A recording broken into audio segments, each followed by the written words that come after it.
الحمد للہ رب العالمین والصلاة والسلام علی سید الانبیاء والمرسلین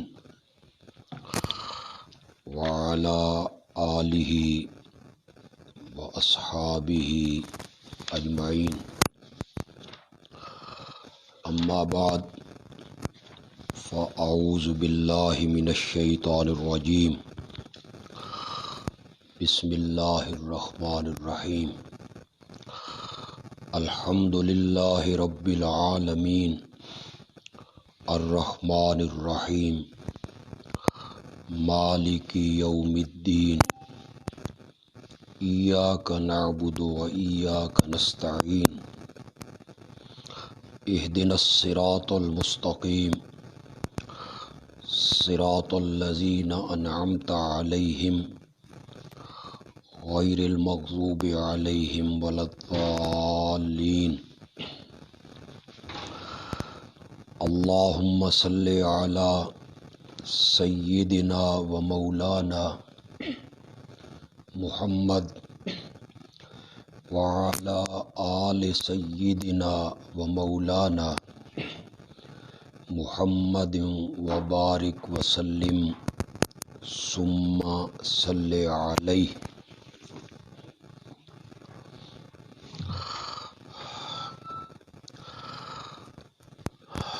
جتنے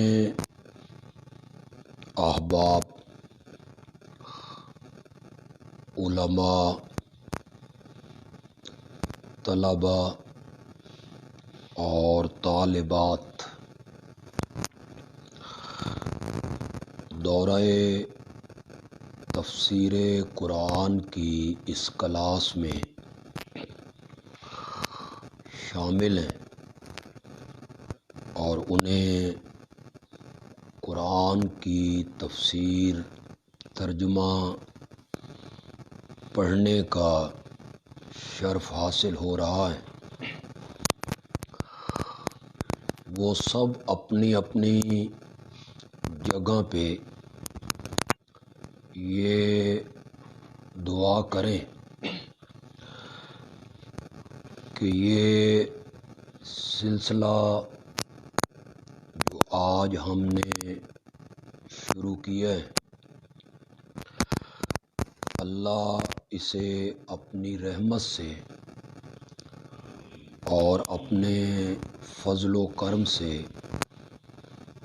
پایۂ تکمیل تک پہنچا دے۔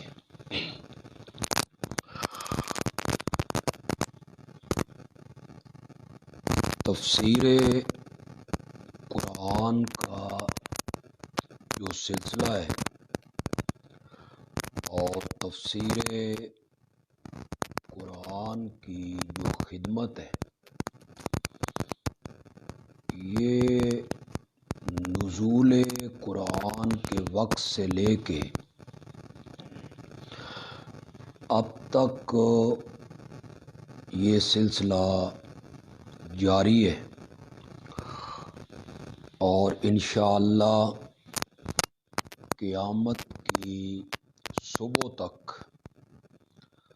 تفسیر قرآن کا یہ سلسلہ اسی طرح جاری رہے گا۔ قرآن پاک کی تفسیر کا پہلا اصول یہ ہے کہ قرآن کی تفسیر خود قرآن سے کی جائے۔ قرآن ایک جگہ پہ بات کو اجمالاً ذکر کرتا ہے اور دوسری جگہ پہ قرآن اس کی تشریح اور وضاحت کر دیتا ہے۔ تو سب سے پہلے قرآن کی تفسیر خود قرآن ہی سے کی جائے گی، اور قرآن اپنی تفسیر خود کر دے تو پھر دوسری کسی تفسیر کی کوئی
عبداللہ ابن عباس ہیں، حضرت عبداللہ ابن مسعود ہیں، حضرت عبداللہ ابن عمر ہیں، حضرت ابی ابن کعب ہیں، تو بڑے بڑے صحابہ نے وہ مفسر ہوئے ہیں صحابہ۔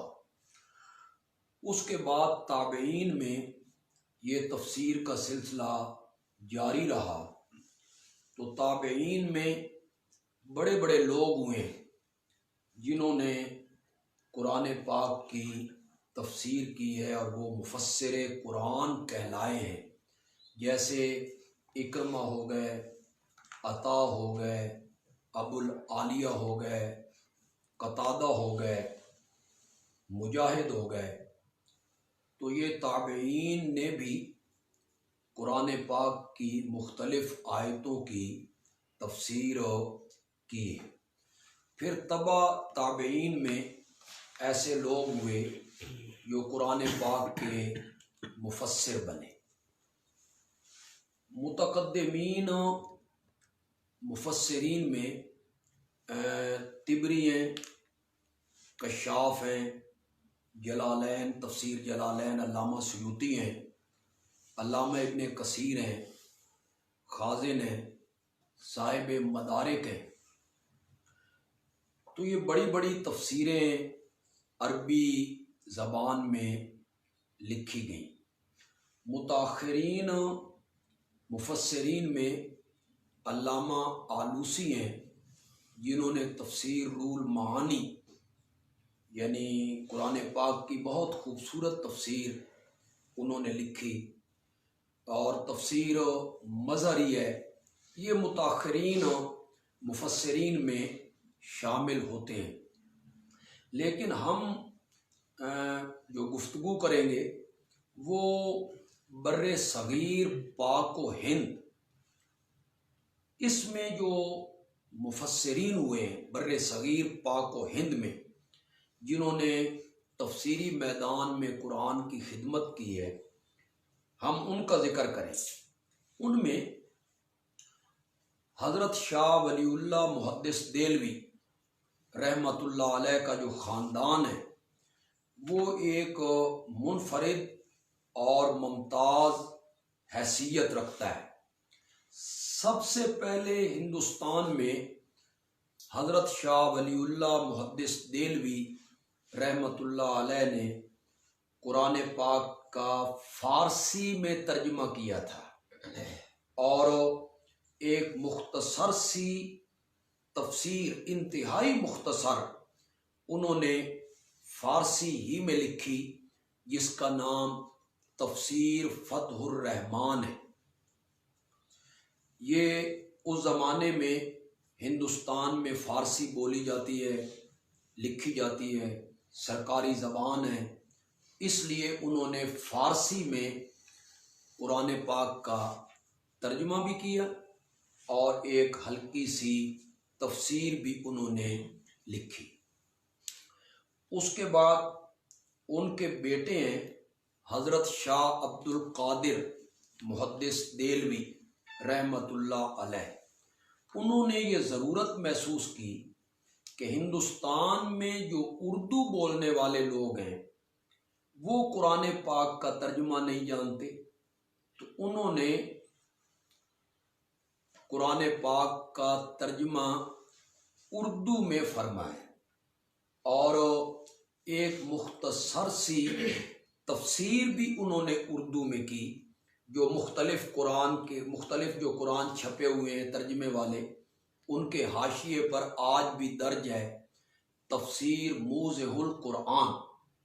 یہ حضرت شاہ عبد القادر محدث دہلوی رحمۃ اللہ علیہ نے یہ کام کیا، اور قرآن پاک کا حضرت شاہ عبد القادر محدث دہلوی رحمۃ اللہ علیہ نے اتنا فٹ ترجمہ کیا کہ امیر شریعت سید عطا اللہ شاہ بخاری رحمۃ اللہ علیہ کا ایک مقولہ ہے، فرماتے ہیں کہ حضرت شاہ عبد القادر محدث دہلوی رحمۃ اللہ علیہ نے قرآن پاک کا اتنا فٹ ترجمہ کیا ہے کہ اگر اللہ قرآن اردو میں اتارتا تو بالکل اسی طرح اترتا جس طرح حضرت شاہ عبد القادر محدث دہلوی نے ترجمہ کیا ہے۔ اتنا خوبصورت ترجمہ کیا انہوں نے قرآن مقدس کا۔ چنانچہ حضرت شاہ ولی اللہ محدث دہلوی کے دوسرے بیٹے ہیں شاہ رفیع الدین، انہوں نے بھی قرآن پاک کا اردو میں ترجمہ کیا، اور ان کے تیسرے بیٹے شاہ عبد العزیز محدث دہلوی رحمۃ اللہ علیہ نے تفسیر لکھی، تفسیر عزیزی کے نام پر، جو آج بھی بازاروں میں دستیاب ہے۔ اس سے تھوڑا سا آپ ذرا پیچھے آئیں تو ہمیں علماء دیوبند میں ایک بہت بڑا نام تفسیری میدان میں اور ترجمے کے میدان میں جنہوں نے قرآن کی خدمت کی یا اللہ نے ان سے قرآن کی خدمت لی، وہ ہیں شیخ الہند حضرت مولانا محمود حسن دیوبندی رحمۃ اللہ علیہ۔ انہوں نے قرآن پاک کا اردو میں ترجمہ کیا۔ انگریز کے خلاف تحریک میں حضرت شیخ الہند گرفتار ہوئے اور مالٹا کی قید میں رہے، تو فرماتے ہیں کہ میں نے دوران قید اس بات پر غور کیا، سوچتا رہا کہ مسلمانوں کی جو یہ تنزلی ہے اور مسلمانوں کی جو یہ ذلت ہے کہ مسلمان دن بدن نیچے گر رہے ہیں اور مملوک اور غلام بن رہے ہیں، اس کی وجہ کیا ہے؟ تو فرماتے ہیں کہ دو وجہ میرے ذہن میں آئی۔ ایک وجہ میرے ذہن میں آئی قرآن سے دوری، کہ مسلمان قرآن سے دور ہو گئے اور یہ قرآن کو سمجھتے نہیں ہیں، اور دوسری وجہ مجھے آئی آپس کے اختلاف اور تنازعات اور جھگڑے۔ یہ دو وجہ میرے ذہن میں آئیں جس کی وجہ سے مسلمان ذلت کا شکار ہو رہے تھے، تو انہوں نے اس ضرورت کو محسوس کیا اور انہوں نے جیل ہی میں قرآن مقدس کا ترجمہ کیا۔ پھر انہوں نے ایک تفسیر بھی لکھی، لیکن ابھی وہ تفسیر نامکمل تھی، بس چند سپارے ہوئے تھے کہ ان کا انتقال ہو گیا، اور اس تفسیری خدمت کو ان کے مایہ ناز شاگرد شیخ الاسلام مولانا شبیر احمد عثمانی رحمۃ اللہ علیہ نے مکمل کیا۔ حضرت شیخ الاسلام مولانا شبیر احمد عثمانی رحمۃ اللہ علیہ کی جو تفسیر عثمانی ہے وہ بازاروں میں دستیاب ہے، بہت اچھی خوبصورت اور معلوماتی تفسیر ہے۔ چنانچہ آپ تھوڑا سا اور پیچھے آئیں تو علماء دیوبند ہی میں ایک بڑا نام ہے حکیم الامت مولانا اشرف علی تھانوی رحمۃ اللہ علیہ کا، جنہوں نے قرآن پاک کا ترجمہ بھی کیا اور قرآن پاک کی انہوں نے تفسیر بھی لکھی، جس تفسیر کا نام بیان القرآن ہے۔ پھر ہمیں ایک اور نام ملتا ہے شیخ التفسیر مولانا احمد علی لاہوری رحمۃ اللہ علیہ، جنہوں نے قرآن پاک کا ترجمہ بھی کیا اور مختصر سی تفسیر بھی انہوں نے لکھی۔ ایک نام جو مجھے پہلے ذکر کرنا چاہیے تھا، وہ ایک بہت بڑا نام ہے تفسیری میدان میں، حضرت مولانا عبید اللہ سندھی رحمۃ اللہ علیہ کا، جن کا ایک اپنا ہی انداز تھا قرآن پاک کی تفسیر کرنے کا، مولانا عبید اللہ سندھی رحمۃ اللہ علیہ۔ یہ دراصل سیالکوٹ کے تھے اور سکھ خاندان سے تعلق تھا۔ اللہ نے ایمان کی توفیق دے دی، چونکہ زیادہ عرصہ سندھ میں پڑھتے رہے اس لیے سندھی کے نام سے معروف ہو گئے، ورنہ اصل وطن ان کا سیالکوٹ تھا۔ تو انہوں نے قرآن پاک کی تفسیر لکھی۔ میں کتنے علماء کو ذکر کر سکتا ہوں بر صغیر پاک و ہند میں، جنہوں نے قرآن پاک کے ترجمے کیے اور قرآن پاک کی تفسیریں لکھی۔ تفسیر ماجدی ایک آپ کو ملے گی، یہ مولانا عبد الماجد دریابادی رحمۃ اللہ علیہ کی تفسیر ہے، ترجمہ ہے۔ یہ حضرت تھانوی رحمۃ اللہ علیہ کے مرید ہیں اور انہوں نے قرآن پاک کا ترجمہ بھی کیا اور تفسیر بھی لکھی۔ آج کے دور میں بڑی معروف تفسیریں ہیں حضرت مولانا مفتی محمد شفیع رحمۃ اللہ علیہ کی معارف القرآن، اور حضرت مولانا ادریس کاندلوی رحمۃ اللہ علیہ کی تفسیر، اس کا نام بھی معارف القرآن ہے۔ دونوں تفسیروں کا نام معارف القرآن ہے، یہ بھی آج بازاروں میں مل جائیں گی۔ ایک تفسیر جو مولانا اصلاحی نے کی تدبر قرآن کے نام پر، وہ بھی آپ کو بازار سے مل جائے گی۔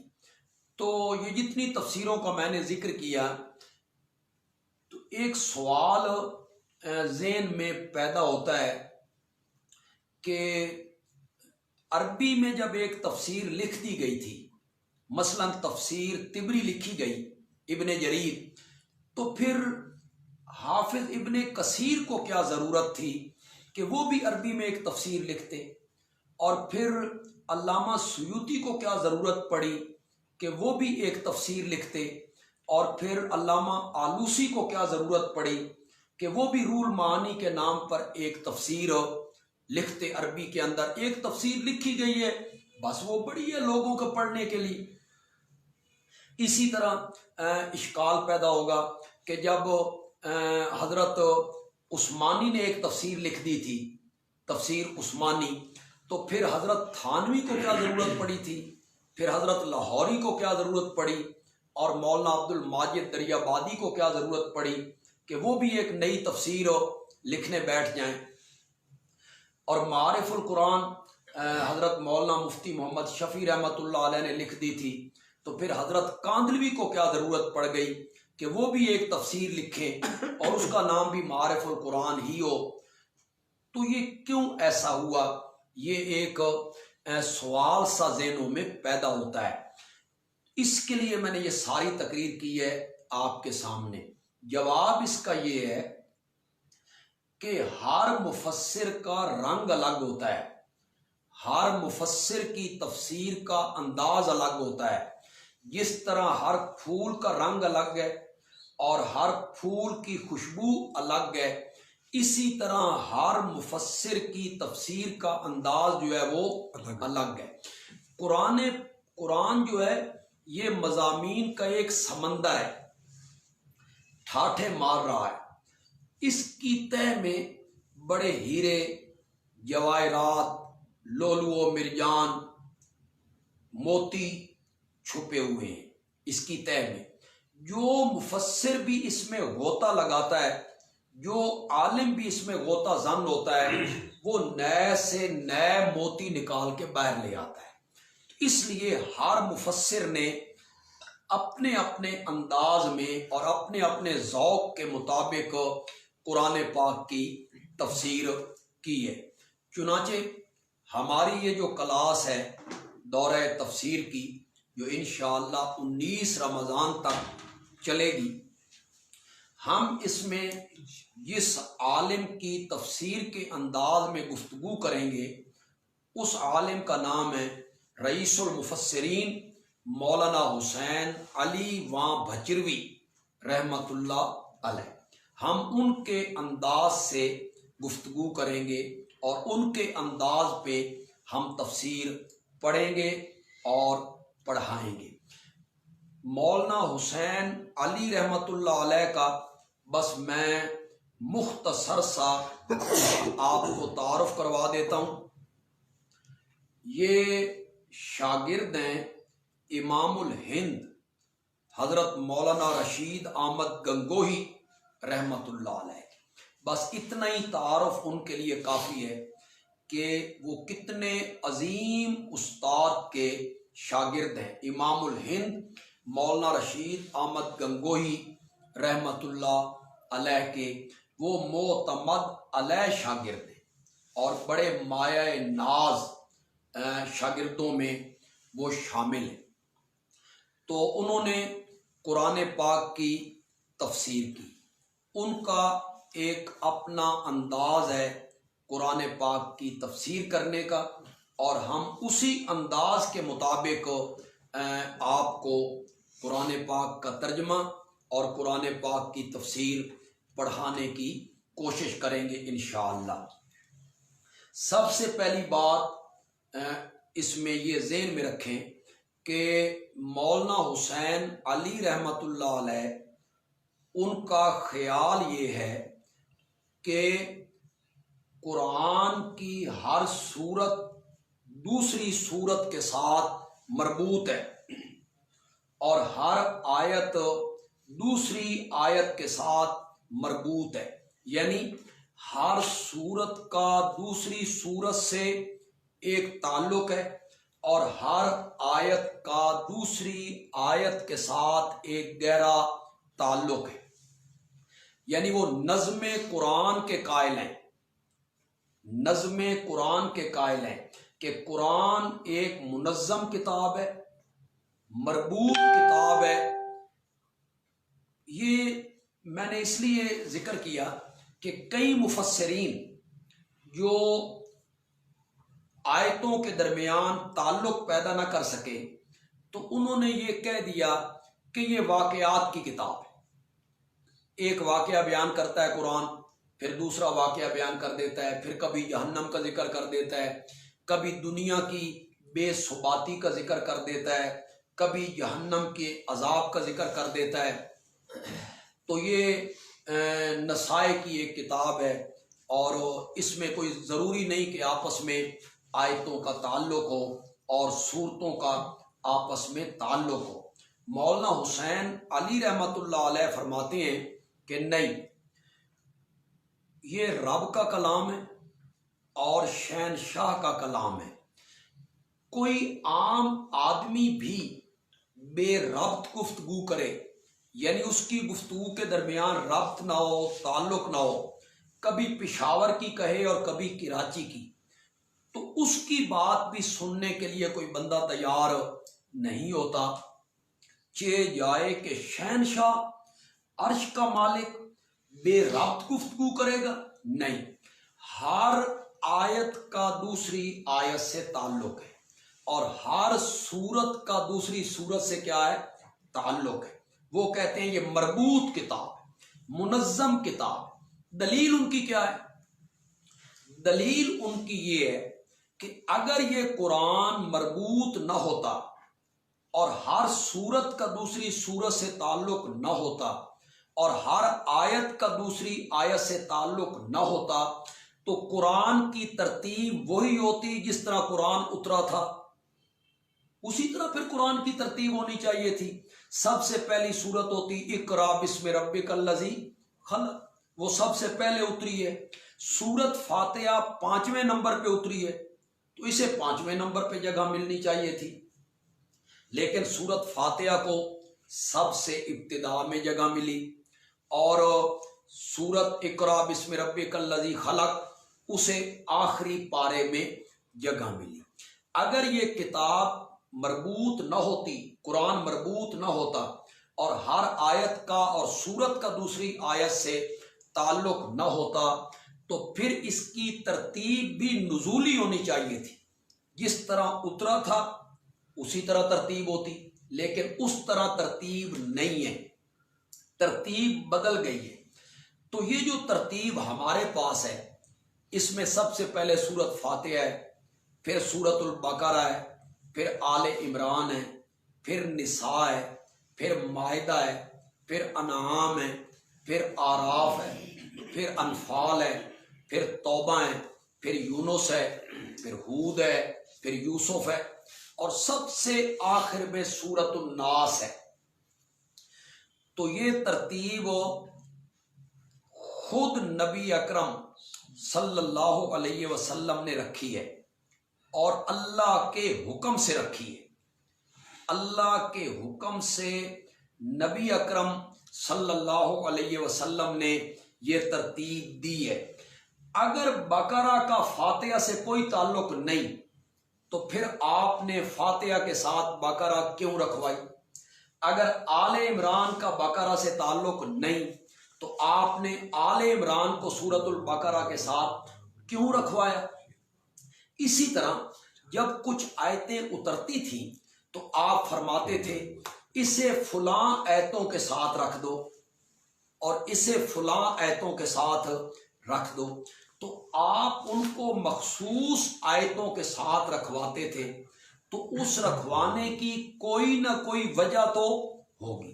یہ دلیل ہے مولانا حسین علی رحمت اللہ علیہ کی کہ یہ کتاب قرآن مربوط کتاب ہے، منظم کتاب ہے، ہر سورت کا دوسری سورت سے ایک تعلق ہے اور ہر آیت کا دوسری آیت سے ایک تعلق ہے. یہ آپ ذہن میں رکھیں گے. سب سے پہلی بات وہ کس طرح مربوط کرتے ہیں صورتوں کو، وہ میں آپ کو بڑی آسانی کے ساتھ سمجھا دیتا ہوں.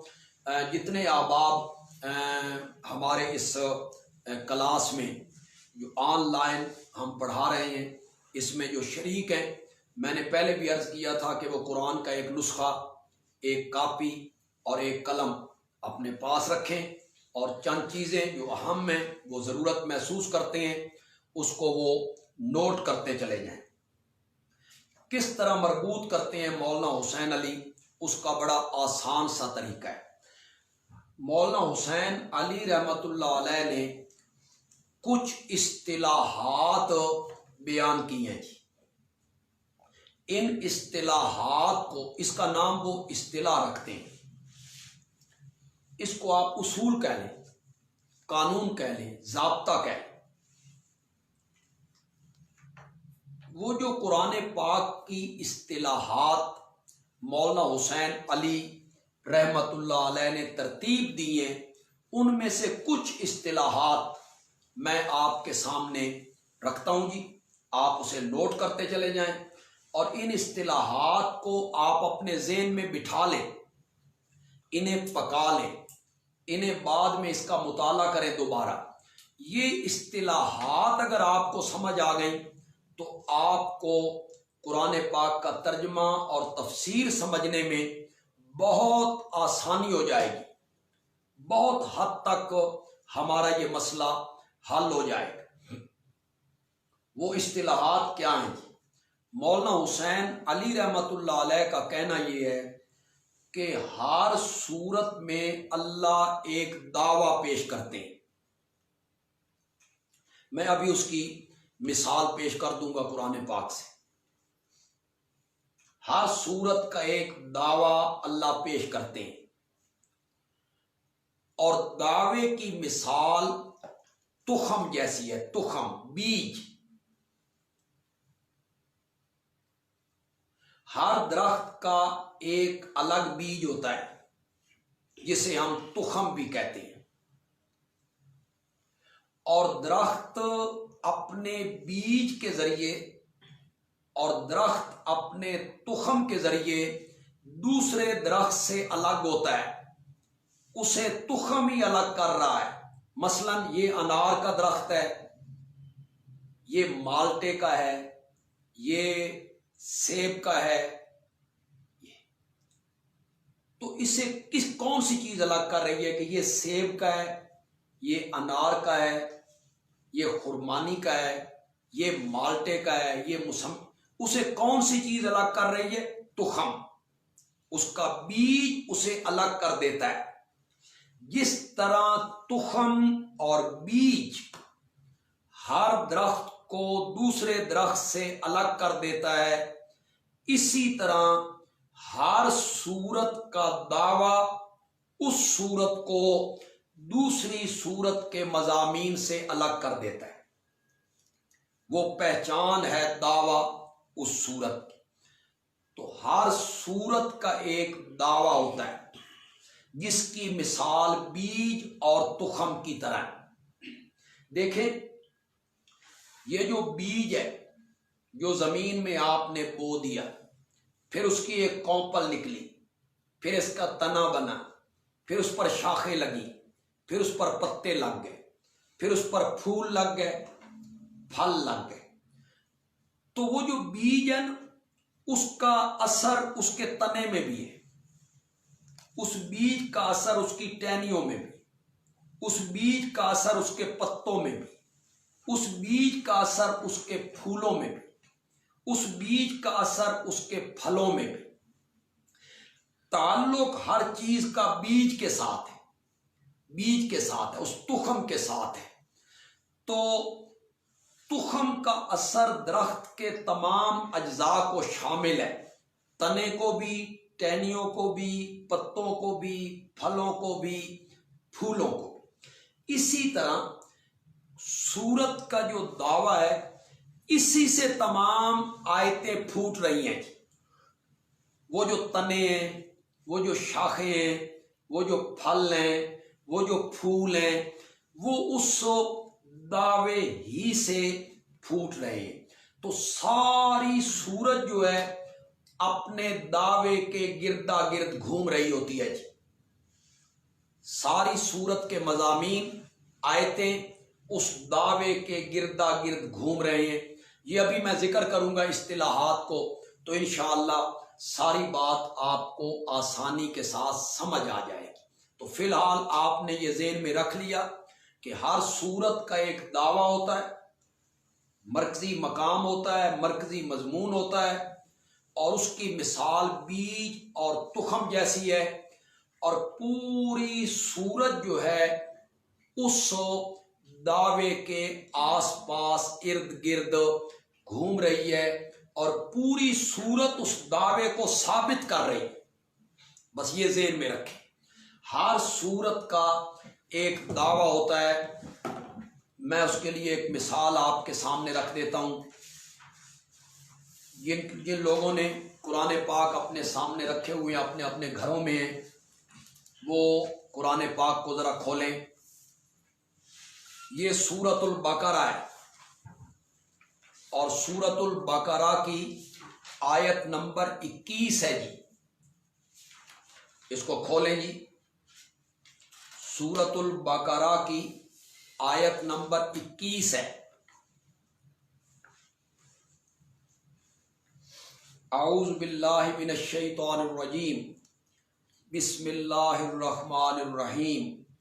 یا ایہا الناس اعبدوا ربکم، اے لوگو عبادت کرو اپنے رب کی۔ یہ سورۃ البقرہ کا دعویٰ ہے جی۔ یہ میں نے صرف ایک سورت کی مثال پیش کی ہے جی۔ تو سورۃ البقرہ کا دعویٰ کیا ہوگا؟ اعبدوا ربکم، کہ عبادت کے لائق صرف اور صرف اللہ ہے، اور عبادت صرف اللہ ہی کی کرو۔ یہ سورۃ البقرہ کا دعویٰ ہے۔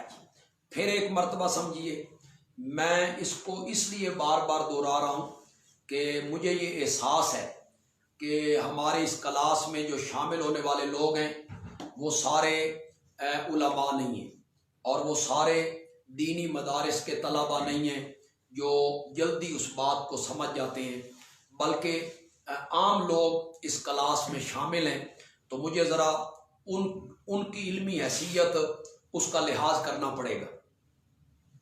تو آپ نے یہ بات سمجھ لی کہ ہر سورت کا ایک دعویٰ ہوتا ہے، اللہ دعویٰ پیش کرتے ہیں سورت کا۔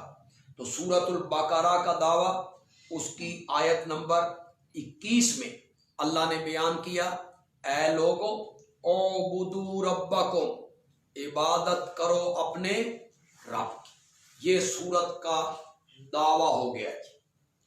اب اللہ اس دعوے کو دھینگا مشتی سے، جبر سے، ڈنڈے کے زور سے، اکراہ سے نہیں منواتے کہ میری عبادت کرو، میں جو کہہ رہا ہوں اس پر اللہ جبر کریں، زور کریں، ڈنڈے کے زور سے منوائیں، نہ، بلکہ اللہ اس دعوے کو منواتے ہیں دلائل کے زور سے۔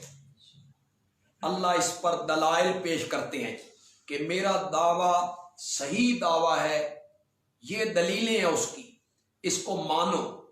اس کے لیے اللہ سب سے پہلے عقلی دلائل دیتے ہیں۔ اپنے دعوے کو منوانے کے لیے اللہ عقلی دلائل دیتے ہیں۔ جب مشرکین یہ کہتے تھے نا، تیری باتیں ہماری سمجھ میں نہیں آتی، تیری باتیں ہماری سمجھ میں نہیں آتی، اجعل الآلہۃ الہا واحدا ان ھذا لشیء عجاب۔ تو اللہ تعالی عقلی دلائل دیتے ہیں کہ کیوں سمجھ نہیں آتی، ہماری بات کیوں تمہاری سمجھ میں نہیں آتی، ہماری بات تو عین عقل کے مطابق ہے۔ اللہ تعالی دعوے کو ثابت کرنے کے لیے عقلی دلائل دیتے ہیں۔ عقلی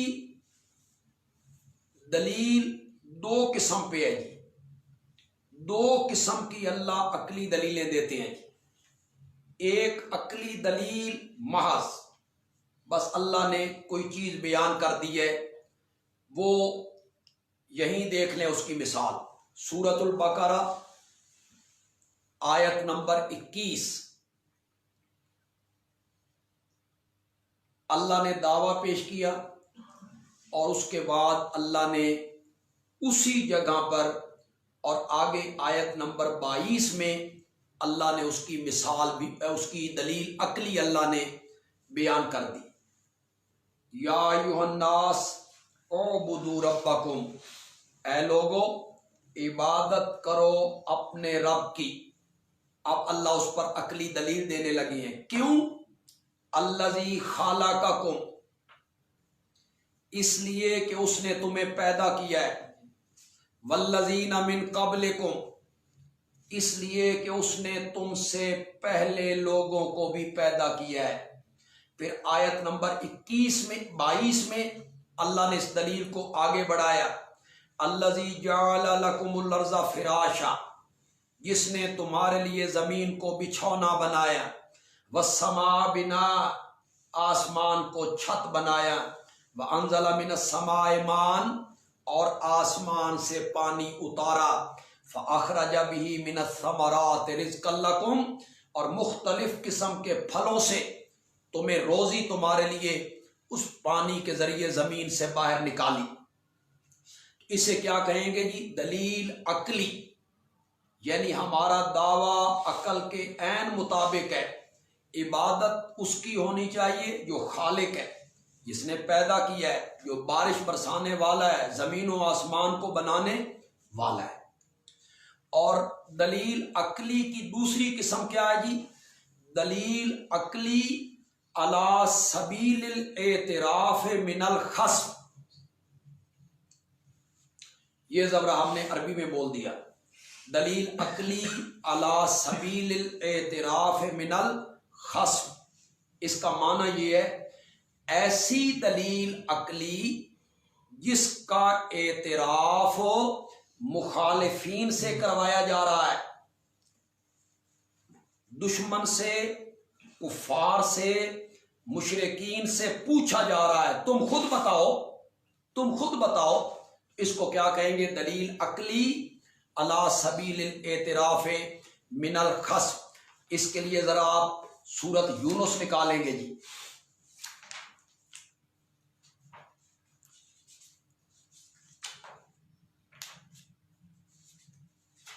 گیارہواں پارہ ہے جی، اور 11ویں پارے کا 9واں رکوع ہے.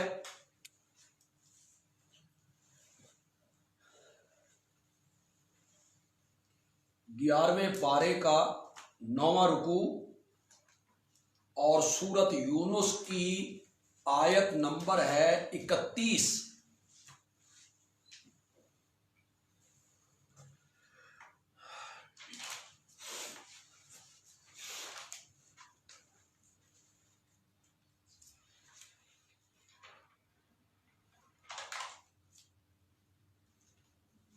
اعوذ باللہ من الشیطان الرجیم. قل من یرزقکم من السماء والارض امن یملک السمع والابصار ومن یخرج الحی من المیت ویخرج المیت من الحی ومن یدبر الامر. میرے پیغمبر ان سے پوچھ. یہ ہے دلیل عقلی علی سبیل الاعتراف. دشمن سے پوچھا جا رہا ہے، مخالفین سے، کفار سے، مشرکین سے. میرے پیغمبر ان کو کہہ من یرزقکم، کون تمہیں روزی دیتا ہے، من السماء والارض، آسمان سے اور زمین سے، امن یملک السمع والابصار، کون مالک ہے کان کا اور آنکھوں کا، وَمَن يُخْرِجُ الْحَيَّ مِنَ الْمَيِّتِ، کون نکالتا ہے زندے کو مردے سے، وَيُخْرِجُ الْمَيِّتَ مِنَ الْحَيِّ، اور کون نکالتا ہے مردے کو زندے سے، وَمَن يُدَبِّرُ الْأَمْرَ، اور کون تدبیریں کرتا ہے تمام کاموں کی. یہ جو کائنات میں ہو رہے ہیں ان کا مدبر کون ہے؟ فَسَيَقُولُونَ، تو وہ جواب میں یقیناً کہیں گے اللہ، کہ یہ سب کچھ کرنے والا کون ہے؟ اللہ ہے. فَقُلْ، تو میرے پیغمبر آپ کہیں نا، افلا تتقون، اگر یہ مانتے ہو کہ سب کچھ کرنے والا اللہ ہے تو پھر شرک سے بچتے کیوں نہیں ہو؟ پھر شرک کیوں کرتے ہو؟ پھر اللہ کی عبادت میں اوروں کو شریک کیوں بناتے ہو؟ تو یہ دلیل ہو گئی علی سبیل الاعتراف من الخصم. دلیل کی جو دوسری قسم ہے وہ ہے دلیل نقلی. دلیل نقلی، یہ دلیل نقلی کیا ہوتی ہے جی؟ اللہ پہلے نبیوں کی کوئی بات قرآن میں نقل کر دیتے ہیں، پہلی کتابوں کی کوئی بات قرآن میں اللہ نقل کر دیتے ہیں. اس لیے اس کو مولانا حسین علی رحمت اللہ علیہ نام دیتے ہیں دلیل نقلی. منقول سے ہے، منقول، نقل کر دینا. یہ کیوں دی جاتی ہے دلیل جی؟ دلیل نقلی یہ جب مشرکین کہتے ہیں نا ما سمعنا بہذا، ہم نے یہ بات پہلے دینوں میں نہیں سنی، جو بات آپ کہہ رہے ہیں ہم نے کبھی یہ باتیں نہیں سنی، تو اللہ تعالیٰ وہاں پہلے نبیوں کی بات کو نقل کرتے ہیں، کتابوں کی بات کو نقل کرتے ہیں، علماء کی بات کو نقل کرتے ہیں۔ اللہ کہتے ہیں میرا آخری پیغمبر قرآن میں جو دعویٰ پیش کر رہا ہے یہ کوئی نیا دعویٰ نہیں ہے، پہلے نبیوں نے بھی اپنی اپنی قوم کے سامنے یہی بیان کیا تھا، اور پہلی کتابیں جو اتاری گئی تھیں ان میں بھی یہی بات منقول تھی۔ سمجھ آ گئی جی آپ کو؟ دلیل نقلی، پہلی کتابوں کی بات کو قرآن میں نقل کرنا، پہلی کتابوں کی بات کو قرآن میں نقل کرنا، جنات کی بات کو قرآن میں نقل کرنا، فرشتوں کی بات کو قرآن میں نقل کرنا۔ اس کا مقصد کیا ہوتا ہے کہ ہم جو دعویٰ پیش کر رہے ہیں یہ دعویٰ کوئی نیا دعویٰ نہیں ہے، پہلے نبیوں نے بھی یہی بات کہی تھی، پہلی کتابوں میں بھی یہی بات لکھی ہوئی تھی۔ اس کی 7 قسمیں ہیں جی، دلیل نقلی کی 7 قسمیں ہیں جی۔ سب سے پہلی قسم دلیل نقلی از انبیاء اجمالاً،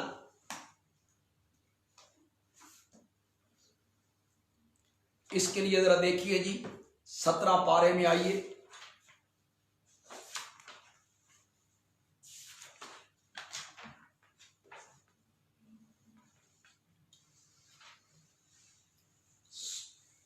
پارہ ہے 17، اس کا رکوع ہے 2، اور سورت کا نام ہے سورت الانبیاء۔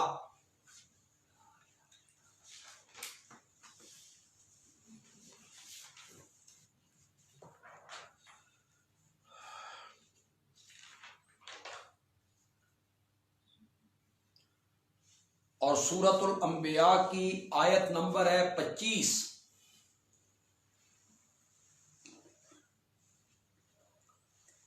اعوذ باللہ من الشیطان الرجیم وما ارسلنا من قبلک من رسول الا نوحی الیہ انہ لا الہ الا انا فاعبدون۔ یہ اللہ نے تمام انبیاء سے اس دلیل کو نقل کیا۔ اسے کیا کہیں گے؟ دلیل نقلی از انبیاء اجمالاً، یعنی سارے انبیاء کا ذکر کر دیا، کسی کا نام نہیں لیا۔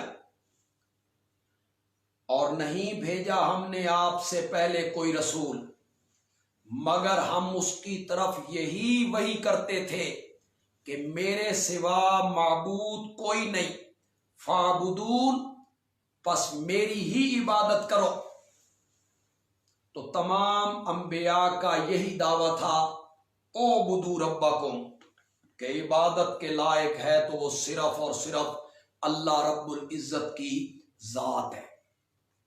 اب ایک مثال آپ کو دینا چاہتا ہوں، دلیل نقلی از انبیاء تفصیلاً، نام بنام۔ تفصیلاً کا کیا مطلب ہے جی؟ نام بنام، نام لے لے کے اللہ ذکر کریں گے جی۔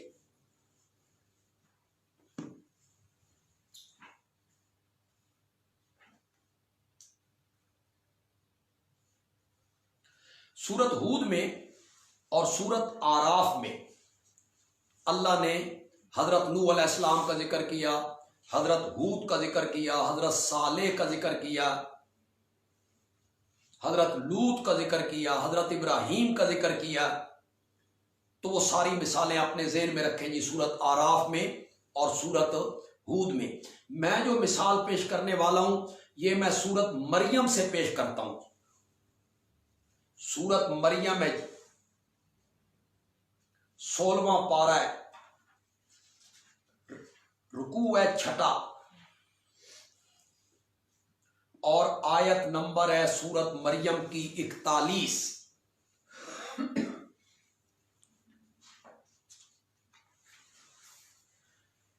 اعوذ باللہ من الشیطان الرجیم وَاذْكُرْ فِي الْكِتَابِ إِبْرَاهِيمَ إِنَّهُ كَانَ صِدِّيقًا نَبِيًّا۔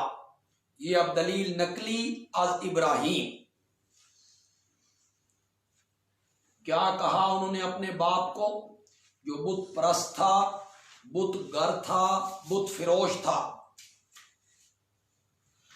اذ قال لأبیہ، جب انہوں نے کہا اپنے بابا کو، یا آبتی، اے میرے بابا، لما تعبد ما لا یسمع، تو ان کی عبادت کیوں کرتا ہے جو سن نہیں سکتے، ولا یبصر، دیکھ نہیں سکتے، ولا یغنی عنک شیئا، اور تیرے کچھ کام بھی نہیں آ سکتے. یہ تینوں جگہوں پہ، دونوں جگہوں پہ مفعول معذوف ہوگا. لا یسمع شیئا ولا یبصر شیئا، کچھ نہیں سنتے، کچھ نہیں دیکھتے، کچھ نہیں کام آ سکتے، تو ان کی عبادت کیوں کرتا ہے؟ تو یہ حضرت ابراہیم علیہ السلام سے دلیل نقلی پیش کی کہ انہوں نے بھی اپنے بابا کو غیر اللہ کی عبادت اور پوجا پاٹ سے روکا اور ایک اللہ ہی کی عبادت کا حکم دیا. جی اب آئیے جی دلیل نقلی تیسری از کتب سابقہ، یعنی پہلی کتابوں سے دلیل نقلی. یہ 15واں پارہ ہے اور سورت بنی اسرائیل ہے.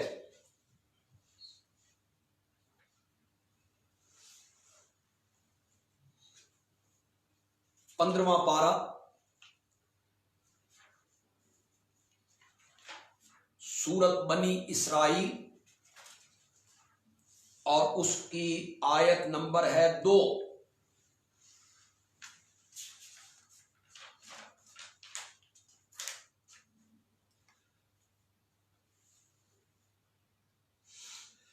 وَآتَيْنَا مُوسَى الْكِتَابَ وَجَعَلْنَاهُ هُدًى لِّبَنِي إِسْرَائِيلَ أَلَّا تَتَّخِذُوا مِن دُونِي وَكِيلًا. ہم نے موسیٰ کو کتاب دی اور ہم نے اس کتاب کو بنی اسرائیل کے لیے ہدایت اور رہنما بنایا.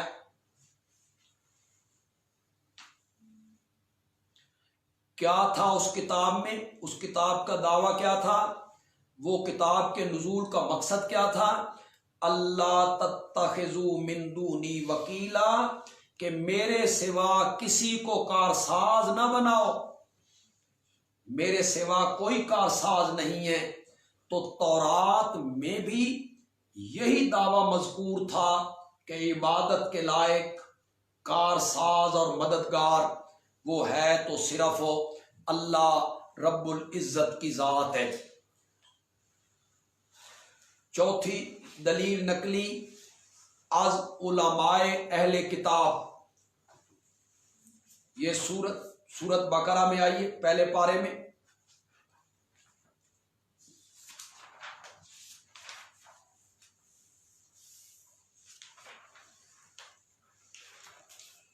پہلا پارہ ہے اور اس کا رکوع ہے 14واں. 14ویں رکوع کی یہ آخری آیت ہے، آیت نمبر 121 ہے.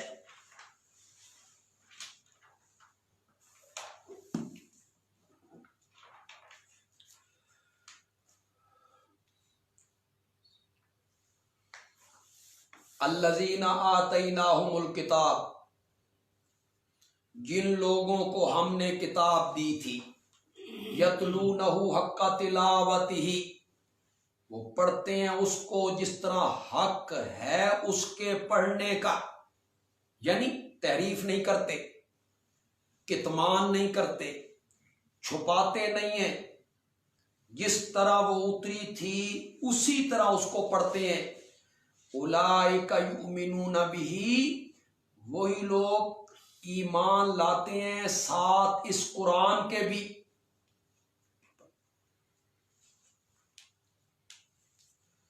یا وہی لوگ ایمان لاتے ہیں ساتھ اس نبی کے بھی.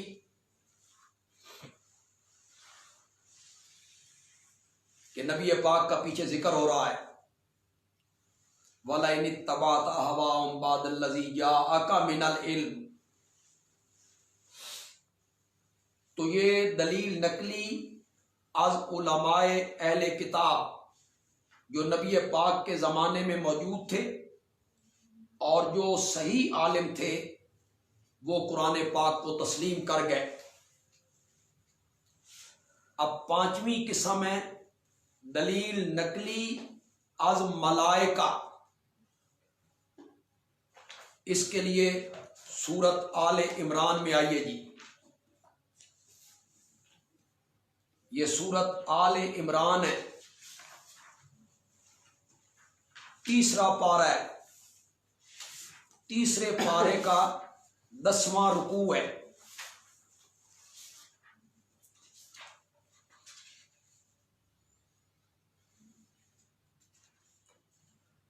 سورت آل عمران کی آیت نمبر ہے 18۔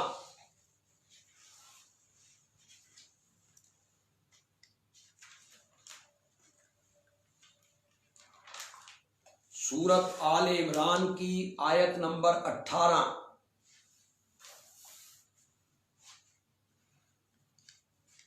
اعوذ باللہ من الشیطان الرجیم، شاہد اللہ انہ لا الہ الا ہو والملائکۃ واولو العلم قائما بالقسط لا الہ الا هو العزیز الحکیم۔ اللہ نے گواہی دی، شاہدہ بمعنی بیانہ، اللہ نے بیان کیا، کہاں؟ فی الکتب السابقہ، پہلی کتابوں میں بھی اللہ نے بیان کیا، کس مسئلے کو؟ لا الہ الا ہو، کہ اللہ کے سوا کوئی الہ نہیں، والملائکۃ، اور فرشتوں نے بھی گواہی دی جب وہ انبیاء پر وحی لاتے رہے اور انبیاء کی نصرت کرتے رہے۔ واولو العلم، اور اہل علم نے بھی، انبیاء، صلحاء، ان لوگوں نے بھی گواہی دی اس بات کی کہ اللہ کے سوا کوئی بھی الہ بننے کے لائق نہیں ہے۔ تو یہ دلیل نقلی ہو گئی از ملائکہ۔ اب اس کی چھٹی قسم ہے جی دلیل نقلی کی، دلیل نقلی از جنات۔ یہ آپ 29ویں پارے میں آئیں گی۔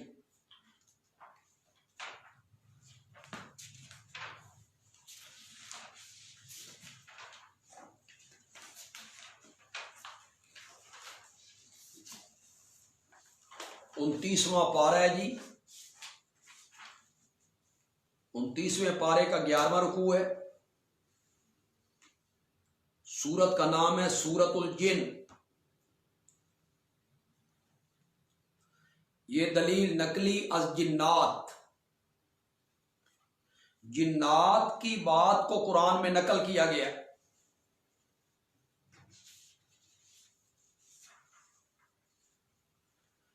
قل اوحی الی انہ استمع نفر من الجن،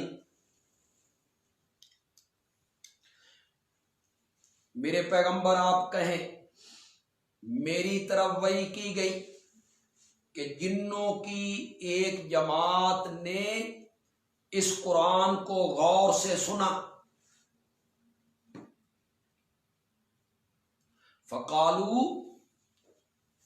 پھر وہ کہنے لگے، انا سمعنا قرآنا عجبا، ہم نے تو ایک عجیب قرآن سنا ہے، یہدی الی الرشد، جو راہ دکھاتا ہے نیکی کی طرف، فآمنا بہ، ہم اس قرآن کے ساتھ ایمان لے آئے، ولن نشرک بربنا احدا، اور ہم تو اپنے رب کے ساتھ کسی کو بھی ہرگز شریک نہیں بنائیں گے. تو انہیں پہلے دن سمجھ آ گئی کہ قرآن منوانا کیا چاہتا ہے. قرآن منوانا چاہتا ہے کہ شرک چھوڑ دو اور اللہ ہی کی عبادت کرو. یہ دلیل نقلی ہو گئی از جنات. کبھی کبھی اللہ قرآن میں پرندوں کی بات کو بھی نقل کرتے ہیں جی.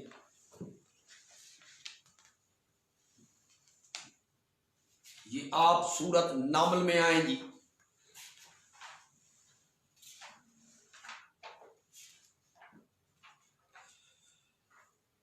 سورت نمل ہے،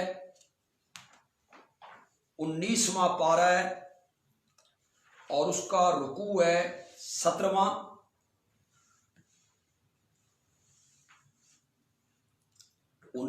پارہ اس کا رکوع 17واں.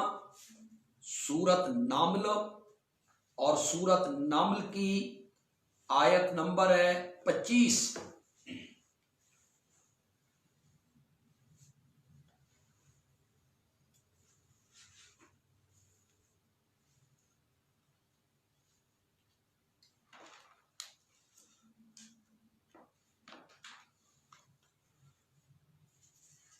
اللہ یسجدوا للہ الذی یخرج الخبا فی السماوات والارض. پس وہ لوگ اس طرف کیوں راہ نہیں پاتے؟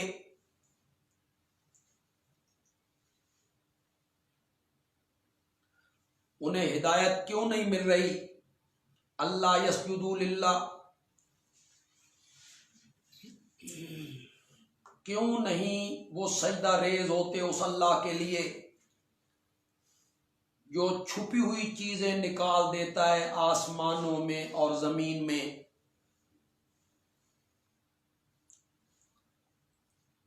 کئی چیزیں آسمان میں چھپی ہوتی ہیں پھر ظاہر ہو جاتی ہیں، کئی چیزیں زمین میں چھپی ہوئی ہوتی ہیں پھر ظاہر ہو جاتی ہیں. وَيَعْلَمُ مَا تُخْفُونَ وَمَا تُعْلِنُونَ، اور جانتا ہے جو تم چھپاتے ہو اور جو تم ظاہر کرتے ہو. ذرا حدود کی اس تقریر پر اور حدود کے اس بیان پر ذرا غور کیجئے. یہ پورے قرآن کا بھی مسئلہ ہے. یہ جو یہاں حدود نے بیان کیا ہے اور اللہ نے اس کو قرآن میں ذکر کیا ہے، پورے قرآن میں اللہ بار بار اس کو ذکر کرتے ہیں کہ الہ کے لیے 2 صفتوں کا ہونا ضروری ہے. یہ جب ہم مسئلہ الہ تھوڑا سا بیان کریں گے تو وہاں اس کی وضاحت انشاءاللہ کر دیں گے. الہ وہ ہونا چاہیے جو مختار کل ہو، مالک اور متصرف ہو، اور الہ وہ ہونا چاہیے جو عالم الغیب ہو، ہمارے حالات سے واقف ہو. حدود نے دونوں صفتوں کا ذکر کیا.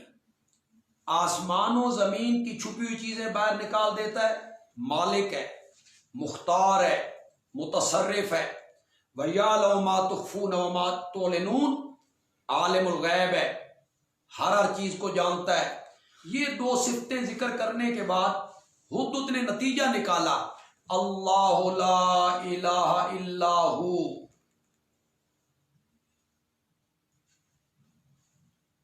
الا هو رب العرش العظیم، کہ اگر یہ 2 صفتیں اللہ کی ہیں تو پھر اللہ کے سوا الہ بننے کے لائق کوئی نہیں. اگر یہ 2 صفتیں اللہ کی ہیں تو پھر اللہ کے سوا الہ بننے کے لائق کوئی. تو یہ 7 نقلی دلائل ہو گئے جی. ان کا مقصد کیا ہوتا ہے؟ ہمارا دعویٰ صرف عقل کے مطابق نہیں ہے، بلکہ ہمارا دعویٰ نقل کے بھی مطابق ہے. پہلے انبیاء نے یہی کہا تھا اور پہلی کتابوں میں بھی یہی بات لکھی ہوئی ہے. تیسری دلیل جو ہے وہ دلیل وحی ہے. دلیل وحی کا کیا مفہوم ہوتا ہے جی؟ دلیل وحی کا مقصد یہ ہوتا ہے کہ میرے نبی سے کیوں جھگڑتے ہو؟ میرا نبی جب یہ دعویٰ پیش کر رہا ہے تو میرے نبی سے کیوں لڑتے ہو، کیوں فتوے لگاتے ہو، کیوں پھبتیاں کستے ہو، کیوں مذاق بناتے ہو، میرے پیغمبر سے کیوں لڑتے ہو؟ میرا پیغمبر کوئی خود کہہ رہا ہے؟ نہ، میرا پیغمبر تو میری وحی کے مطابق کہہ رہا ہے۔ یہ دلیل وحی کا معنی ہوتا ہے۔ 40 سال پہلے تو میرے پیغمبر نے کبھی نہیں کہا، کبھی یہ واز نہیں کیا قولوا لا الہ الا اللہ، کبھی نہیں کہا۔ تو اب جو کہنے لگے ہیں تو یہ اپنی طرف سے نہیں کہہ رہے ہیں، میری وحی کے مطابق کہہ رہے ہیں۔ ذرا دیکھیے جی، ایک جگہ دیکھتے ہیں، سورۃ کہف میں آئیے جی،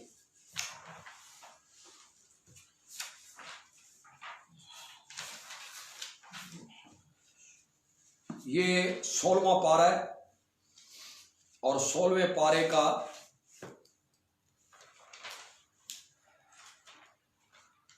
3 رکوع ہے جی۔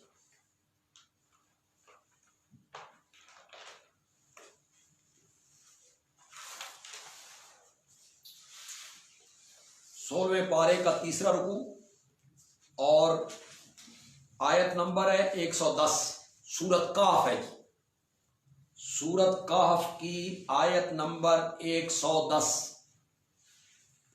اعوذ باللہ من الشیطان الرجیم، قل انما انا بشر مثلکم یوحی الی انما الہکم الہ واحد۔ میرے پیغمبر آپ کہیں میں بشر ہوں جیسے تم، میری طرف وحی کی جاتی ہے، یہ دلیل ہے، میری طرف وحی کی جاتی ہے، انما الہکم الہ، کہ تمہارا الہ ایک الہ ہے۔ تو میرا نبی تو وحی کا پابند ہے، میرے نبی کو تو میں نے کہا ہے کہ یہ مسئلہ بیان کرنا ہے، اس کو کہیں گے دلیل وحی کی۔ کتنی باتیں اب آپ کے ذہن میں آ گئیں، جتنے لوگ اپنے اپنے گھروں میں بیٹھ کے اس کو پڑھ رہے ہیں، ان کے سامنے قرآن ہے، انہوں نے لکھا ہے اس بات کو۔ ہر سورت کا ایک دعویٰ ہوتا ہے، پوری سورت اس دعویٰ کے گردا گرد گھومتی ہے۔ اللہ اس دعوے کو 3 قسم کے دلائل سے ثابت کرتے ہیں، کبھی دلیل عقلی دیتے ہیں، کبھی دلیل نقلی دیتے ہیں، اور کبھی دلیل وحی دیتے ہیں۔ دلیل نقلی کی 7 قسمیں ہیں جو میں نے بیان کر دی ہیں۔ پھر مولانا حسین علی رحمت اللہ علیہ کی ایک اصطلاح ہے جی، تخویف۔ تخویف کا معنی ہے ڈراوا، ڈراوا، ڈرانا۔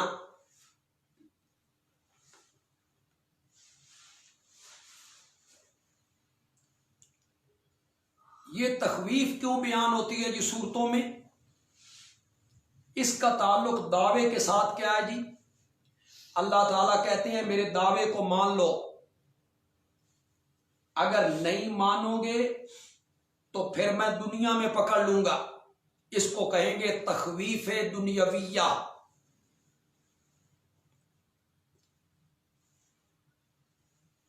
جیسے آج ہم ایک آزمائش میں مبتلا ہیں، سارے کرونا وائرس کی وبا میں آج ہم سب مبتلا ہیں۔ اللہ کہتے ہیں اگر میرے دعوے کو نہیں مانو گے تو پھر میں تمہیں اسی دنیا میں پکڑ لوں گا۔ اس کو کہیں گے تخویف دنیاویہ۔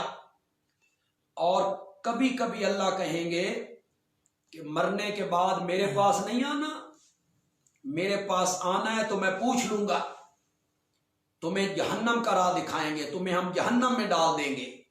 اسے کہیں گے تخویف اخرویہ۔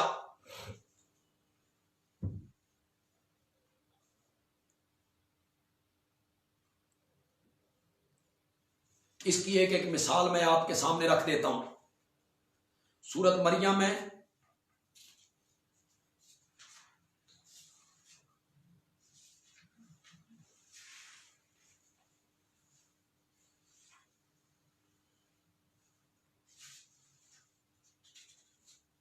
اس کی آیت نمبر 74 ہے، 16واں پارہ ہے، اور 16ویں پارے کا 8واں رکوع ہے۔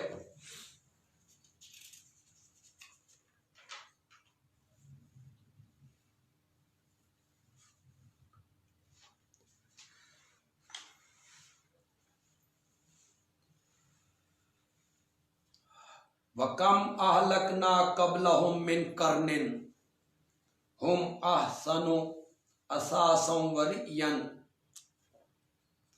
کتنی ہلاک کی ہم نے ان سے پہلے جماعتیں، قومیں، وہ بہت اچھے تھے ساز و سامان کے لحاظ سے بھی، ان کے مکان اچھے، باغات اچھے، زمینیں اچھی، پیسہ اچھا، قد کاٹ اچھے، ورین اور ظاہری منظر ٹیپ ٹاپ، ظاہری ٹیپ ٹاپ جو تھی وہ بھی بڑی تھی ان کی۔ ہم نے انہیں جڑ سے اکھاڑ مارا تھا جب ہمارے نبیوں کی انہوں نے مخالفت کی۔ اس کو کیا کہیں گے؟ تخویف دنیاویہ۔ اور تخویف دنیاویہ اخرویہ کی مثال میں اسی صورت سے پیش کر دیتا ہوں جی۔ تھوڑا سا آگے آ جائیں، آیت نمبر 86 پہ چلے جائیں۔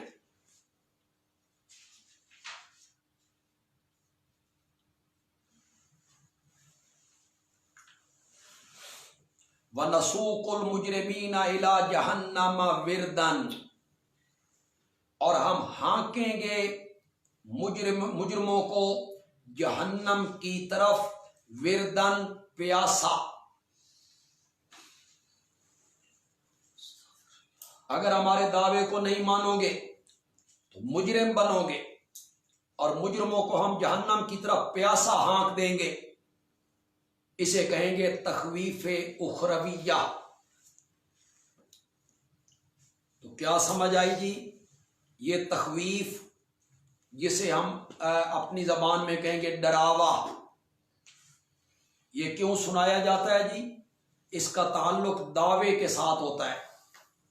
اگر ہمارے دعوے کو نہیں مانو گے تو ہم دنیا میں بھی ہلاک کر دیں گے، اور کبھی کبھی اس کا تعلق آخرت کے ساتھ ہوتا ہے۔ ہمارے دعوے کو نہیں مانو گے تو تم نے جانا کہاں ہے؟ مرنے کے بعد ہمارے پاس نہیں آنا، ہم تم سے پوچھ لیں گے۔ اب ایک اور اصطلاح کی طرف ہم آتے ہیں جی، بشارت، جسے ہم اردو میں کہیں گے خوشخبری۔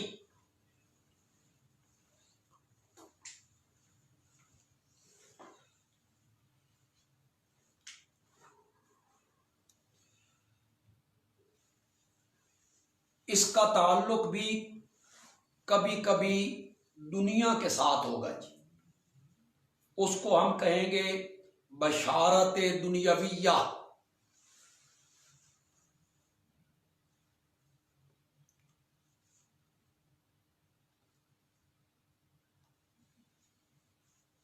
بشارت دنیاویہ، اس کے لیے میں بڑی آسان سی مثال آپ کے سامنے رکھ دیتا ہوں۔ آپ سب کو وہ سورت یاد ہے، اذا جاء نصر اللہ والفتح ورأیت الناس يدخلون فی دین اللہ افواجا۔ یہ دنیاوی بشارت ہے،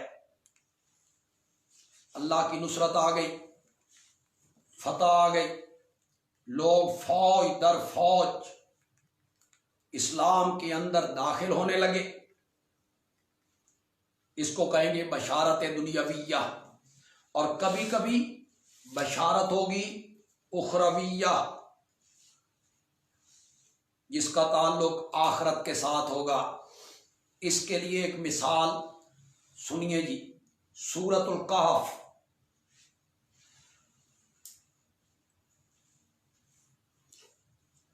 سولہواں پارہ، 16ویں پارے کا دوسرا رکوع،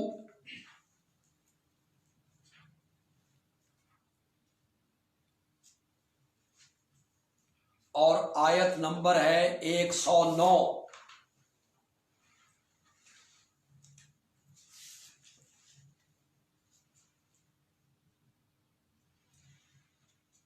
108 کی 107 اور 108 آیت نمبر 107 اور 108 اعوذ باللہ من الشیطان الرجیم ان الذین آمنوا وعملوا الصالحات كانت لهم جنات الفردوس نزلا خالدین فیها لا یبغون عنها حولا۔ جو لوگ ایمان لائے، اس دعوے کو مان لیا اور شریعت کے مطابق عمل کیے، ان کے لیے ٹھنڈی چھاؤں کے باغات ہیں بطور مہمانی، ہمیشہ رہیں گے اس میں۔ اس بشارت کا تعلق کس سے ہوا جی؟ آخرت کے ساتھ۔ میرے دعوے کو مان جاؤ گے تو پھر جنت کے باغات اور جنت کے باغات کی ٹھنڈی چھائیں ہم نے تمہارے لیے تیار کر رکھی ہیں۔ ایک اور اصطلاح جی، مولانا حسین علی الوانی رحمت اللہ علیہ اسے کہتے ہیں شکوہ۔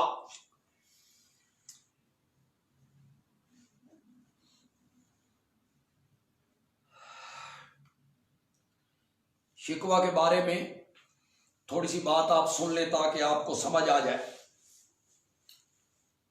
منکرین دعویٰ دلائل کے آگے جب لاجواب ہو جاتے ہیں، انہیں کوئی جواب نہیں آتا، تو مختلف حربوں سے داعی کو زج کرنے کی کوشش کرتے ہیں۔ کئی قسم کے بکواس کرنے لگتے ہیں، جو منہ میں آتا ہے وہ بکتے چلے جاتے ہیں۔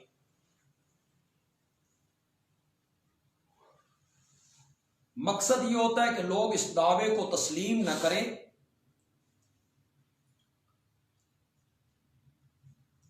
تو اللہ ان کے اس رویے پر شکوہ فرماتے ہیں۔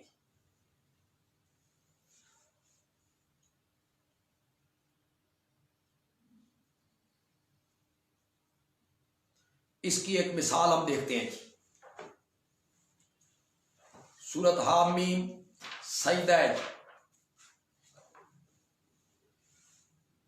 یہ 24واں پارہ ہے اور 24ویں پارے کا 15واں رکوع ہے۔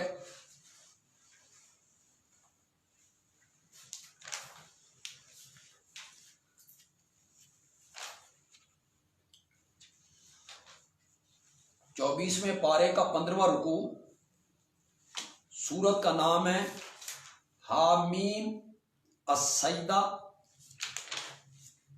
اور اس کی آیت نمبر ہے 5۔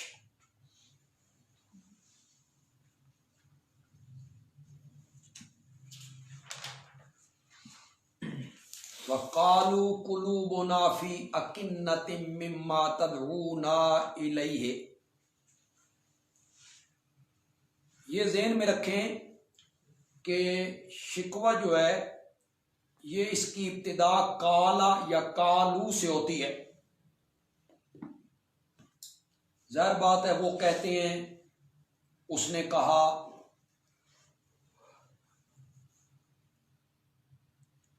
کالو، اور مشرکین کہنے لگے قلوبنا فی اکنۃ، ہمارے دل تو پردے میں ہیں، مما تدعونا الیہ، اس مسئلے سے جس کی طرف تو ہمیں بلاتا ہے۔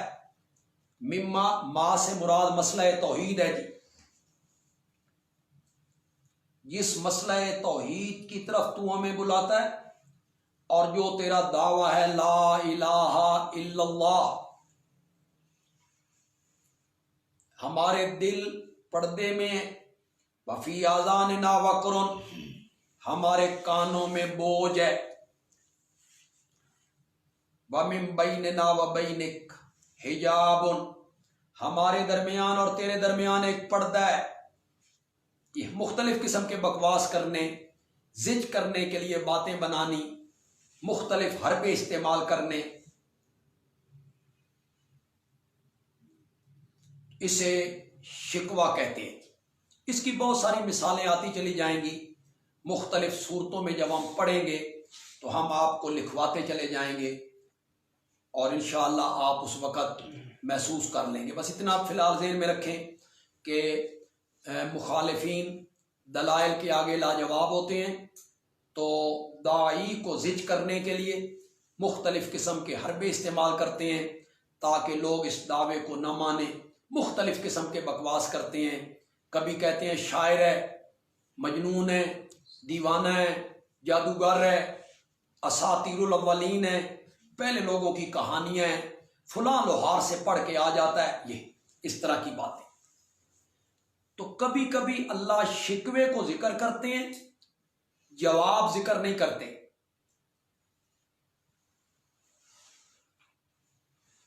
اور کبھی کبھی اللہ اس شکوے کا جواب بھی دیتے ہیں، کبھی کبھی اللہ اس شکوے کا جواب بھی دیتے ہیں۔ اب یہاں جو سورت حامیم السجدہ میں آیت نمبر 5 میں شکوہ ہے، اس کا آیت نمبر 6 میں جواب بھی دیا جی۔ قل انما انا بشر مثلکم، تمہیں میری باتیں کیوں سمجھ نہیں آتی؟ میں کوئی نرالی مخلوق ہوں، دوسری مخلوق ہوں، میں کوئی فرشتوں میں سے ہوں، میں بشر ہوں جیسے تم، تو تمہارے اور ہمارے درمیان پردہ کیسے ہوا؟ اور پھر میری اس بات کو کیوں نہیں سمجھتے ہو، کیوں سمجھ نہیں آتی؟ یوحا الی انما الہکم الہ واحد، یہ بات تمہیں سمجھ نہیں آ رہی ہے کہ تمہارا الہ ایک الہ ہے جو عقل کے بھی مطابق ہے، نقل کے بھی مطابق ہے؟ تو یہ جواب شکوہ ہو گیا جی۔ آگے چلیے جی۔ زجر،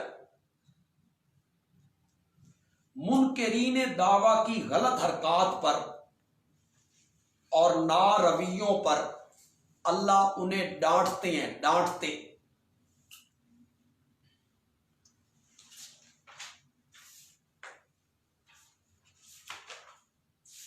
اسے زجر کہتے ہیں جی۔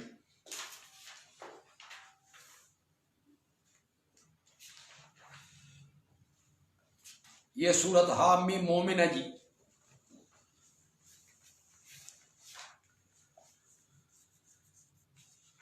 اس کی آیت نمبر 83 ہے جی، اس کا آپ مطالعہ کر لیں گے جی۔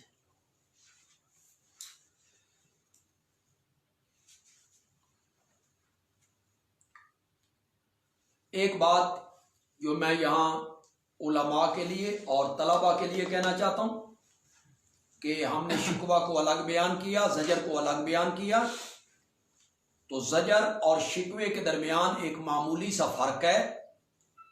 اس لیے مولانا حسین علی رحمت اللہ علیہ کی جو املائی تفسیر ہے بلغت الحرام،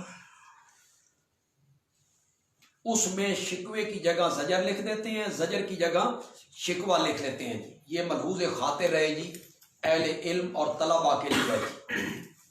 حضرت صاحب زجر کی جگہ شکوہ، شکوے کی جگہ زجر لکھ دیتے ہیں، کیونکہ ان کے درمیان معمولی سا دونوں کے درمیان فرق ہوتا ہے۔